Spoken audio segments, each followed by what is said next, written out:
მოგესალმებით ჩემო მეგობრებო, დაგიბრუნდით მე და ფეხბურთის მე-10 ეპიზოდით. და პირველ რიგში გილოცავთ ყველა ქართველ გულშემატკივარს, ყველა ფეხბურთის გულშემატკივარს იბერიას აი ამ დიდ წარმატებას და 22 წლიანი პაუზის შემდეგ ჩვენი ქართული კლუბი ითამაშებს ევროპულ ფეხბურთს. როგორც იქნა, აი ეს მოჯადოებული წრე და ბარიერი დავარღვიეთ და 22 წლიანი მცდელობის, არაერთი მცდელობის შემდეგ ჩვენი ქართული კლუბი აგერ წელს ან კონფერენს ლიგის ჯგუფურ ეტაპს ითამაშებს, ან ევროპა ლიგის ჯგუფურ ეტაპს. ძალიან დიდი გზა გავნლეთ და ძალიან დიდი დრო გავნლეთ მას შემდეგ, რაც თბილისის დინამომ ბოლოს ითამაშა, ესე ვთქვათ, UEFA-ს თასზე, ძველი ფორმატით, ეგრე ერქვა, ანუ დღევანდელ ევროპა ლიგას. 2004-2005 წლების მერე ჩვენ ევროპული ფეხბურთი აღარ გვითამაშია და აი ამდენი წლიანი პაუზის შემდგომ, როგორც იქნა, იბერიამ მოახერხა ეს და დაგვიბრუნა ქართველებს და ქართული ფეხბურთის გულშემატკივრებს ევროპული ფეხბურთი, რომელიც არ შემოიფარგლება მხოლოდ ივლისი და აგვისტოთი, არამედ კაიხანს გასტანს, ესე რომ ვთქვათ, ჩვენი ევროტურნირზე გამოსვლა წელს და როგორც წინა წლებში უკვე ხუმრობად გვექცა ხოლმე, რომ აი ივლისში ვიწყებ და ივლისშივე ვამთავრებთო, წელს ესე აღარ იქნება. გილოცავთ ყველას, თბილისელებს, ბათუმელებს, ქუთაისელებს, არა აქვს მნიშვნელობა წარმოშობას, კუთხეს, რომელი ქართული კლუბის გულშემატკივარი ხართ, არც მაგას არა აქვს მნიშვნელობა, რადგან იბერიას წარმატება მთელი ქართული ფეხბურთის და მთელი საკლუბო ქართული ფეხბურთის წარმატება არის, ესე რომ ვთქვათ და აი ძალიან გამიხარდა მე თვითონ ამდენი წელი, 22 წელი ველოდებოდი იმას, რომ ევროპული ფეხბურთი გვეთამაშა. რაც შეეხება ორი სიტყვით, რომ განვიხილოთ, ესე ვთქვათ, თამაშის სცენარი და მიმდინარეობა.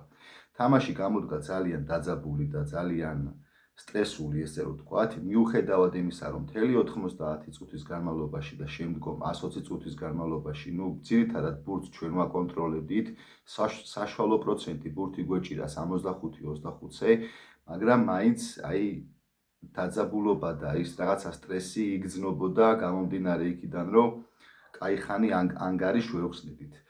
ეხლა პირველი თამაშიდან გამომდინარე, მეორე თამაშის მოლოდინი, რა თქმა უნდა, სულ სხვანაირი იყო, თამაშის ხარისხიდან გამომდინარე და ანუ შედეგიდან გამომდინარე, სულ სხვა შედეგს და ხარისხს ველოდით, მაგრამ მძიმე ბრძოლაში, ძალიან მძიმე ბრძოლაში, რასაც ქვია, ომი გადავიტანეთ ლარნესთან და საბოლოო ჯამში ღვთისწყალობით გავედით კაკ მინიმუმ კონფერენს ლიგაზე, კაკ მინიმუმ. რადგან მაინც ბურთი მგვალია, ფეხბურთია და ესე გადაჭრით, არ მინდა ვთქვა ის, რომ აი იაგელონიას ბარიერს ვერ გადავლახავთ და ასე შემდეგ. არა, ბურთი მგვალია, არავინ არ იცის რა ხდება ფეხბურთში. ეგრე ვერც რეინჯერსი ვერ წარმოიდგენდა იმას, რომ ვერ გაცდებოდა იაგელონიას ბარიერს, მაგრამ როგორც ჩანს მოხდა. ეხლა რა ხდება? რა ხდება, დავიწყოთ იქიდან, რომ ჩვენი შემდეგი მეტოქე სწორედ აი ზემოთ ხსენებული იაგელონია იქნება. იაგელონიასა და რეინჯერსის წყვილში გამარჯვებული უნდა შეხვედროდა იბერიას ევროპა ლიგის პლეი-ოფში და ორი მატჩის ჯამში მოახერხა იაგელონიამ შოტლანდიური გრანდის გამოგდება და თბილისში ჩამოვა იაგელონია. რაც შეეხება უშუალოდ შექმნილ სიტუაციას, ჩვენი ქართული ფეხბურთისთვის მოხდა ძალიან კარგი რამ. გამომდინარე იქიდან, რომ 22 წლიანი პაუზის შემდეგ გავმეორდები, დაუბრუნდა საქართველოს და ქართველებს ევროპული ფეხბურთი. მივიღებთ ძალიან დიდ გამოცდილებას ევროტურნირზე. ეს კონფერენს ლიგა იქნება თუ ევროპა ლიგა იქნება, შევხედოთ ამას, უკვე დრო გვიჩვენებს. კაკ მინიმუმ კონფერენს ლიგაზე მაინც შევხვდეთ და ძალიან დიდი იმედი მაქვს იმისა, რომ ტოპ 5 ლიგიდან რომელიმე ტოპ 5 ლიგის გუნდი შევხვდება, თუნდაც 2-3 გუნდიც რო შევხვდეს, ჩვენთვის ეს ძალიან დიდი გამოცდილება იქნება და აი ძალიან დიდი, ესე რომ ვთქვათ, ზრდა იქნება იბერიისთვის. აი ეს გრანდები. რა თქმა უნდა, ეხა ეგ სუსტი გუნდებიც გვეყოლება აუცილებლად ჯგუფში, მაგრამ ვიმედოვნოთ, რომ აი 2-3 ტოპ 5 ლიგის წარმომადგენელი აუცილებლად იქნება და თბილისშიც ვიხილავთ რომელიმე გრანდს თუ არა ტოპ 5 ლიგის გუნდს. თუნდაც ეს იყოს ბერგამოს ატალანტა, თუნდაც ეს იყოს ბრაიტონი, ინგლისის პრემიერ ლიგის წარმომადგენელი, ლა ლიგის წარმომადგენელი, სერია A-ს წარმომადგენელი. ჩვენ დიდ კლუბებთან თამაში გვაკლია. გვაკლია 22 წელია უკვე. 22 წელია, 22 წლის მანძილზე შემიძლია გავიხსენო 1-2 გუნდი, რომელსაც შევხვდით აი მართლა ტოპ 5 ლიგიდან რა. და ტოპ 5 ლიგიდანაც არა კიდე ერთი იყო ლონდონის ტოტენჰემი შეხვდა თბილისის დინამო მახსოვს და ლოკომოტივი რო შეხვდა გრანადას, ეგ იყო და ეგ.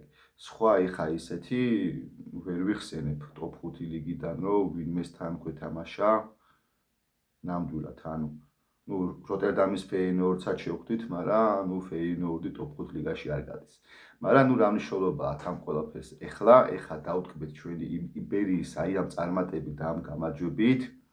ეხლა ბიჭები დაისვენებენ ერთი კვირის განმავლობაში, მოემზადებიან ფსიქოლოგიურად და ფიზიკურად იაგელონიასთან მატჩი, უსურვებ ბიჭებს იაგელონიასთან გამარჯვებას, უსურვებ ბოლომდე ბრძოლას და ვუსურვებ რა თქმა უნდა ჩვენთვის თადებით რეზულტატს.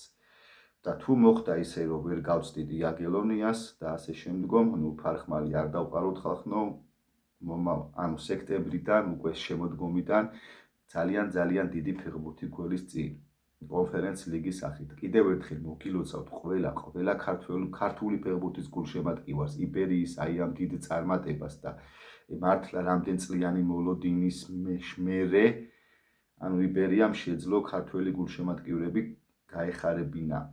მე პირადად ჩემი ემოციები რო გაგიზიაროთ, აი მე პირადად ბოლოს ეგეთი ემოციები რაც იბერია ლარნეს მატჩის შემდგომ, საჯის საფინალო სასტვენის შემდგომ მივიღე, მხოლოდ მახსენდება ერთადერთხელ, როცა განვიცადე ეს ესე ვთქვათ ემოცია, ეს იყო როცა საქართველოს ნაკრები გავიდა ევროპის ჩემპიონატზე და საბერძნეთის ნაკრები დაამარცხა პენალტების სერიაში. აი ევროპის ჩემპიონატზე გასვლის შემდგომ მე ესეთი ემოცია, ესეთი დადებითი მუხტი და ესეთი ბედნიერება გულში არ მიგძვნია მართლა არასდროს არ მიგძვნია და ეს იყო მეორე შემთხვევა რა ჩემ ცხოვრებაში, რომ მე ფეხბურთმა ესეთი ბედნიერება მომანიჭა და ესეთი აი სიხარული მომანიჭა, რაც იბერიამ გვაჩუქა თითოეულ ქართველი ფეხბურთის გულშემატკივარს რა. დიდი მადლობა ბიჭებო იმისთვის, რომ მართლა მეომრებივით, იომით და იდექით მოედანზე. რა თქმა უნდა, ეხა არ ჩავშლი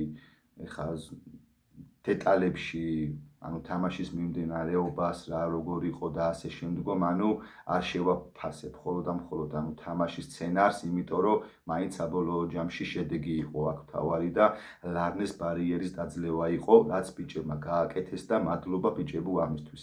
ეხა ის დრო ნახდათ არ არის, რომ ჩვენ დავიწყოთ იმაზე საუბარი, რომ რა ტაქტიკა, როგორ ითამაშეს, პირველი გოლი როდის გავიტანეთ და ეს რაღაცა კრიტიკული კუთხით არ გვინდა ხალხო, ეხა ამ ყველაფერზე საუბარი, რადგან ბიჭებს ეხა ჭირდებათ კონცენტრაცია, мотиваცია, პირიქით დაუდგეთ ყველა გულშემატკივრები გვერდით და აი კიდევ ერთხელ გავავსოთ ლოკომოტივის სტადიონი რა, 17,000 გულშემატკივრამდე იყო მისული ლოკომოტივზე, მე პირადად ვერ ვიხსენებ მართლა ქართულ საკლუბო ფეხბურთში ამდენი გულშემატკივარი როდის იყო მისული რომელიმე ქართულ კლუბზე რა, აი ძალიან რთულად გასახსენებელი არის ეს ნამდვილად ხალხო და ბიჭებმაც დაუფასეს ქართველ გულშემატკივრებს, დაუფასეს აი ამ დიდი გამარჯვებით რა.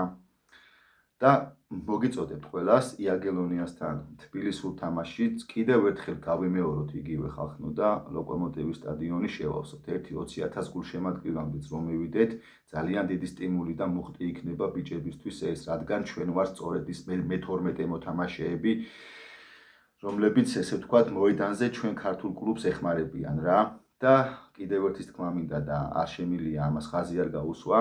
ეს დარწმუნებული ვარ ხმად მწამს იმის და ხმად ვარ დარწმუნებული, რომ ეს იქნება სხვა ქართული კლუბებისთვის მომავალ სეზონებში გადამდები და წელს თუ იბერიას ვიხილავთ ევროტურნირზე, იმედია მომავალ წელს რომელიმე ქართულ კლუბს, რომელიმე ევროტურნირზე ვიხილავთ, რადგან აი როგორც ხვიჩა კვარაცხელიას ესე ვთქვათ, პატარა შედარება რო გავაკეთოთ რა, როგორც ხვიჩა კვარაცხელიას ესე ვთქვათ, ტრანსფერი იყო ტოპ 5 ლიგაში და მე ეს ტრამპლინი გახსნა კვარაცხელიამ და დღესდღეობით ტოპ 5 ლიგაში უკვე რამდენი ფეხბურთელები ყავს, ყველა ჩემპიონატში ყავს აბსოლუტურად. იმედი მაქვს და მწამს და მჯერა იმის, რომ ქართულ საკლუბო ფეხბურთში სწორედ იბერია იქნება ის ტრამპლინი დიდი ევროპულ ფეხბურთში, საკლუბო ფეხბურთში, რომელსაც აი მომავალ სეზონებში ჩვენი ქართულ გუნდებსაც გადაედება, ესე რომ ვთქვათ, ეს იქნება ქუთაისის ტორპედო, ეს იქნება თბილისის დინამო, გორის დილა თუ ვინც არ უნდა იყოს.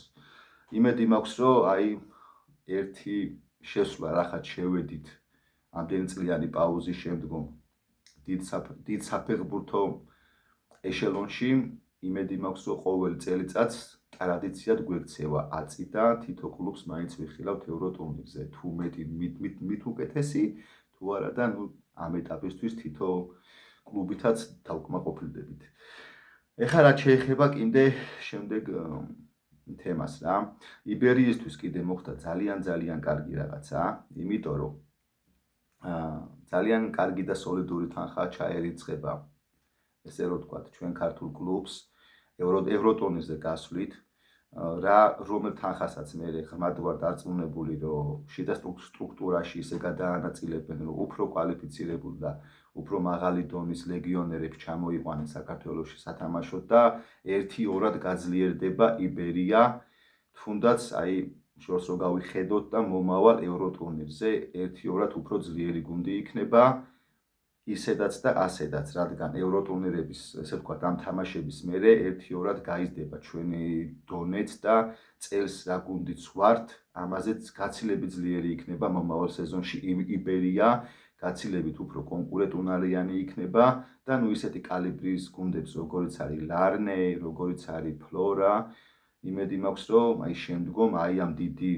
საფეხბურთო გამოცდილების მერე გავიზრდებით 1-2-რად და უფრო ეხა ცალი ფეხით არ ვიტყვი, მაგრამ ესე აღარ გვანერვიულებენ მე ბიჭები, როგორც ეხა მაგალითად ლარნესთან გვანერვიულეს. მე უფრო მარტივად მოვუგებთ, მოდი ესე რომ ვთქვათ, მსგავსი კალიბრის კლუბებს, როგორიც არის ფლორა გამეორდები და როგორიც არის ლარნე. ასე რომ, ჩემო მეგობრებო, კიდევ და კიდევ მოგილოცავთ იბერიას აი ამ ძალიან დიდ წარმატებას, უსრულებ კლუბს იაგელონიასთან გამარჯვებას და წინსვლას და წინსვლას სულ. მე დღეს თაგემშვიდობებით, სულ ეს იყო, ჩვენ შევხვდებით მომავალ ვიდეოში. კარგად ბრძანდებოდეთ, მადლობა დიდი ყურადღებისთვის.